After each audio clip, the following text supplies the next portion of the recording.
அன்னை தமிழிற்கு முதல் வணக்கம். என் ஆருயிரான தலைவர் மாண்புமிகு தமிழ்நாடு முதலமைச்சர் அண்ணன் தளபதி அவர்களுக்கு உயிர் வணக்கம். எங்களையெல்லாம் நம்மையெல்லாம் வழிநடத்தி கொண்டிருக்கக்கூடிய பேரன்பிற்குரிய பொதுச் செயலாளர் மாண்புமிகு அமைச்சர் அண்ணன் என் ஆனந்த் அவர்களுக்கு நன்றி கலந்த வணக்கத்தோடு இந்த மேடையில் அமர்ந்திருக்கக்கூடிய மாண்புமிகு அமைச்சர்கள் அனைவரையும், முன்னாள் அமைச்சர்கள், இந்நாள் சட்டமன்ற உறுப்பினர்கள், முன்னாள் சட்டமன்ற உறுப்பினர்கள், கழக நிர்வாகிகள், மாற்று கழகத்தின் தோழர்கள், நிர்வாகிகள் என அனைவருக்கும் என்னுடைய இனிய வணக்கத்தை தெரிவித்துக் கொள்கிறேன். இன்றைக்கு மாற்று கட்சிகள் இருந்து, அனைத்து மாற்று கட்சிகளிலும் இருந்து பாத்தீங்கன்னா நம்முடைய மாண்புமிகு முதலமைச்சர் அவர்களுடைய தலைமையை ஏற்றுக்கொண்டு தமிழக வெற்றி கழகத்தில் சாறை சாறையாக ஒவ்வொரு வாரமும் மாற்று கட்சியினுடைய தோழர்கள் வந்து நம்மோடு இணைஞ்சுக்கிட்டு இருக்கிறாங்க. அதற்கு காரணம் என்ன தெரியுமா? ஒரு நல்ல தலைவர்னா யார் தெரியுமா? ஒரு நல்ல தலைவர் என்பவர் தொண்டர்களின் தோள் மீது ஏறி நிற்பவர்கள் கிடையாது, தொண்டர்களை தன் தோள் மீது ஏற்றி அழகு பார்ப்பவர்கள் தான் நல்ல தலைவர்கள். அப்படிப்பட்ட நல்ல தலைவர்களாக தமிழ்நாட்டில் புரட்சி தலைவர் எம்ஜிஆர் அவர்களுக்கு பிறகு இன்றைக்கு தமிழ்நாட்டில் நம்முடைய தலைவர் அண்ணன் தளபதி அவர்கள் மட்டும்தான் இருக்கிறார். அதனாலதான் நம்முடைய தலைவர் தளபதி அவர்களுடைய தலைமையை ஏற்றுக்கொண்டு இன்றைக்கு தோழர்கள், தோழிகள் என அனைவரும் நம்முடைய கழகத்தை நோக்கி வந்து கொண்டிருக்கிறார்கள். நம் மீது நம்பிக்கை வைத்து நம் கழகத்தில் இணைந்திருக்கக்கூடிய அனைத்து தோழர்களுக்கும் தமிழக வெற்றி கழகத்தின் சார்பில் நெஞ்சார்ந்த நன்றிகளையும் வாழ்த்துகளையும் இந்த நேரத்தில் தெரிவிக்கணும்னு ஆசைப்படுறேன். ஏன்னா இன்றைக்கு வந்து மக்கள் மிகப்பெரிய ஆளுமை எதிர்பார்த்துட்டு இருந்தாங்க.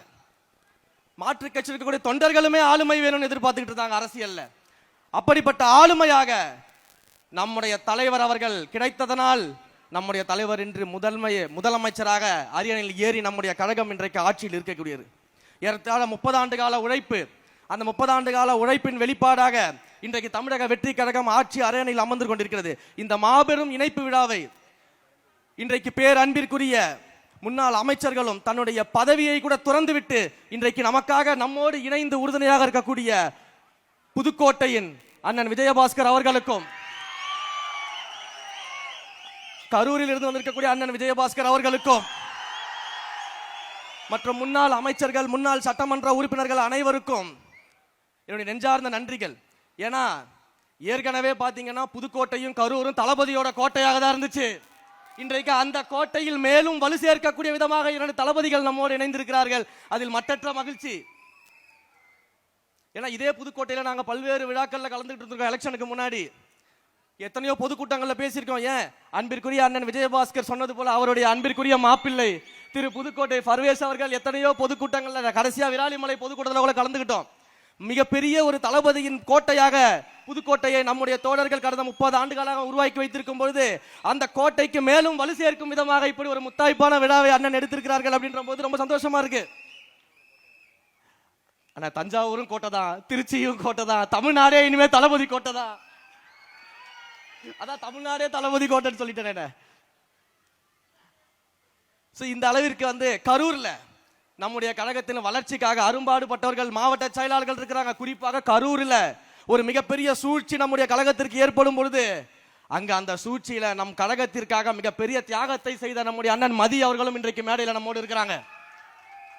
அப்ப இப்படியெல்லாம் உழைத்தவர்களோடு கரம் கோர்த்து இன்றைக்கு மேலும் நம்முடைய இயக்கத்தை வலுப்படுத்த மாபெரும் சக்திகள் நம்மோடு இணைந்திருக்கிறார்கள் என்றால் அவர்கள் எல்லாம் வரவேற்று அரவணைத்து இனி தமிழ்நாடே தளபதி நாடு என்பதாக உருவாக்கக்கூடிய வகையில் நாம் எல்லாம் செயல்பட போறோம்.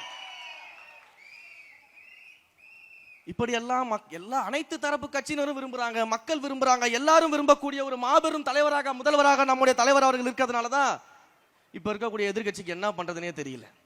உடனே ஆரம்பிச்சிருவாங்க சோஃபா மாடல், சோஃபா மாடல்னு சொல்லிட்டு. உண்மையிலே இவங்கெல்லாம் பாப்பா மாடல், நம்ம சோஃபா மாடலா, இவங்க பாப்பா மாடல். ஏன் பாப்பா மாடல்?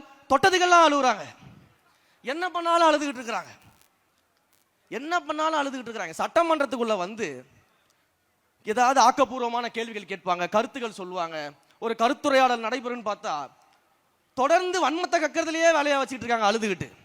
ஆனா உண்மையிலேயே சொல்லணுங்க, எங்களுடைய அண்ணன் ஆதவர்ஜனா அமைச்சர் அவர்கள்லாம் சட்டமன்றத்தில் நான் பார்த்து வியந்தேன். அவங்க கேட்கக்கூடிய கேள்விகளுக்கெல்லாம் பொறுமையா எழுந்து பல முறை திரும்ப திரும்ப திரும்ப ஒரு குழந்தைக்கு விளக்கம் சொல்ற மாதிரி சொல்லிக்கிட்டு இருக்கிறாரு. ஆனா அவங்க காதுக்கு ஏற மாட்டேங்குது, அழுதுகிட்டே இருக்கிறாங்க. அதனாலதான் சொல்றேன், நீங்க சொல்லக்கூடிய சோஃபா மாடல் அரசாங்கம் கிடையாது, நீங்க தான் பாப்பா மாடலாக இருந்து கொண்டு வருகிறீர்கள். தொடர்ந்து அழுதுகிட்டே இருக்கிறீங்க.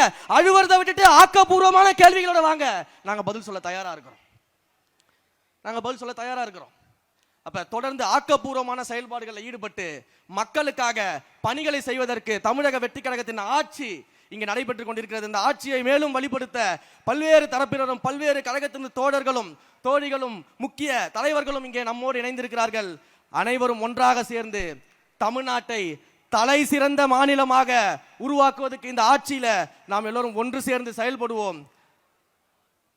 234 தொகுதிகளிலும் வருங்காலங்கள்ல தேர்தல்ல தமிழக வெற்றி கழகம் நிச்சயமாக ஜெயிக்கும். 234 தொகுதிகளிலும் தமிழக வெற்றி கழகம் நிச்சயமாக ஜெயித்து எதிர்க்கட்சியே இல்லாத சட்டமன்றத்தை உருவாக்கி காட்டுவோம். நன்றி, வணக்கம்.